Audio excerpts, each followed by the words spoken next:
Hello friends, ഞാനും നെയ്ത്തും കൂടി റെഡിയായി പുറത്തിറങ്ങി നിൽക്കുന്നുണ്ടായിരുന്നു. ചേട്ടൻ ഡോറ് ക്ലോസ് ചെയ്യാനാണ്. അങ്ങനെ ഞങ്ങളിന്ന് പോകാൻ പോകുന്നത് ജുവാൻ ഐലൻഡിലേക്കാണ്. അവിടെ ക്രിസ്റ്റൽ വാക്ക് വേ വന്നിട്ടുണ്ടെന്ന് പറയുന്നത് കേട്ടു. ഖത്തറിൽ പുതിയതായിട്ട് വന്നതാണ്. ഫുള്ള് പണി കഴിഞ്ഞിട്ടില്ല, എന്നാലും ഏകദേശമൊക്കെ ആയിട്ടുണ്ട്. അവിടെ ഷോപ്സ് ഒന്നും അധികം ഓപ്പൺ ആയിട്ടില്ല. അപ്പോൾ പിന്നെ ഉള്ളത് കാണാൻ പോകാമല്ലോ എന്ന് കരുതി ഞങ്ങൾ ഇറങ്ങിയതാണ്. അവിടെ എത്തിയപ്പോൾ നല്ല രസമുണ്ടായിരുന്നു കേട്ടോ, വ്യൂ ഒക്കെ കാണാൻ. എന്തോ ഒരു പ്രത്യേക ഭംഗിയുണ്ടായിരുന്നു. ലൈറ്റ്സൊക്കെ കാണാൻ നല്ല ഭംഗിയുണ്ടായിരുന്നു. ക്രിസ്റ്റൽ വാക്ക് വേ ഒക്കെ കാണാൻ നല്ല രസമുണ്ടായിരുന്നു. അതിൻ്റെ മീതെയൊക്കെ കൂടി നടക്കാം കേട്ടോ. പക്ഷേ സൈഡിൽ ഷോപ്പൊന്നും ഇപ്പോൾ ഓപ്പൺ ആയിട്ടില്ല. എന്നാലും സാരില്ല, എല്ലാം കാണാൻ നല്ല ഭംഗിയുണ്ടായിരുന്നു. അതിൻ്റെ ഉള്ളിൽ ഓരോ ക്രിസ്റ്റൽ വെച്ചിട്ട് ഓരോ സാധനങ്ങൾ, അരയന്നവും നമ്മുടെ ഡൈനോസേഴ്സ്, പിന്നെ കുറേ ആനിമൽസ്, അങ്ങനെ കുറേ ഫ്ലവേഴ്സ് എല്ലാം ഉണ്ടായിരുന്നു. നല്ല ഭംഗിയായിരുന്നു കേട്ടോ കാണാനായിട്ട്.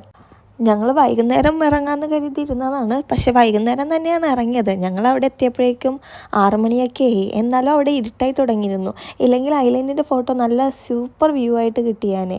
അത് പക്ഷെ എടുക്കാൻ പറ്റിയില്ലെന്നേ. അപ്പോൾ സാരില്ല, ഉള്ളത് മതി. ഉള്ളത് കൊണ്ട് ഓണം പോലെ എന്നല്ലേ. ക്രിസ്റ്റൽ വാക്ക് വേ എങ്കിൽ ക്രിസ്റ്റൽ വാക്ക് വേ. അതിൻ്റെ വീഡിയോസും ഫോട്ടോസും ഒക്കെ നിറയെ എടുത്തു. നല്ല രസമുണ്ടായിരുന്നു കേട്ടോ. വീഡിയോസിലും ഫോട്ടോസിലൊക്കെ കാണാൻ നല്ല ഭംഗിയുണ്ട്. അങ്ങനെ എല്ലാം കഴിഞ്ഞ് ഞങ്ങൾ നേരെ മാളിലേക്കാണ് പോയത്.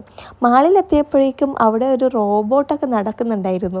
നേരെ നോക്കിയപ്പോഴേക്കും നൈത്തൂനോട് ആദ്യം ഷെയ്ക്കൻ്റെ കൊടുക്കാൻ പറഞ്ഞപ്പോൾ ഞങ്ങൾ കരുതി കൊടുക്കില്ലെന്ന്. പക്ഷെ ആൾ വേഗം തന്നെ കൊടുത്തട്ടോ. നൈസായിട്ടൊരു റോബോട്ടിനെ ബേസിൽ ജോസഫിൻ്റെ കൂട്ടത്തിലേക്ക് ഇട്ട് കൊടുത്തട്ടോ നൈത്തു.